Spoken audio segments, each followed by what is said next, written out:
Samantala kahit holiday, hindi pa rin nakalusot ang mga motoristang lumalabag sa batas trapiko. Tulad na lang ng isang rider sa EDSA busway na sumemplang pa nang magtangka umanong tumakas sa mga manguhuli sa kanya. Saksi, si Salima Refran. Maluwag ang mga kalsada ngayong National Heroes Day. Bagaman sa Chino Rosas Avenue Extension sa bahagi ng Makati, may mga ilang-ilang nakaparadang jeep at sasakyan sa gilid ng kalsada. May hukay pa ang isang water concessionaire pero walang gumagawa. Sa Kalayaan Avenue sa Makati rin, meron ding nakaparadang iba't ibang mga sasakyan sa gilid ng kalsada. Kahit holiday, tuloy ang pagbabantay ng mga otoridad sa mga iligal na dumadaan sa EDSA busway.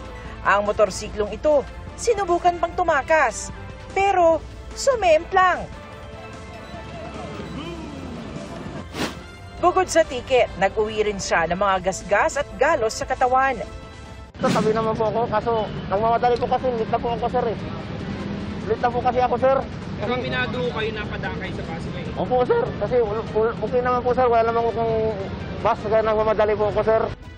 Sinubukan ding tumakas ng rider na ito, pero nasukol din ng mga otoridad. Nag-overtake lang, saglit lang, nagumano naman ako eh.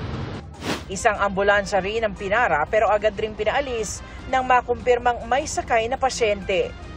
Para sa GMA Integrated News, Salima Refran, ang inyong saksi.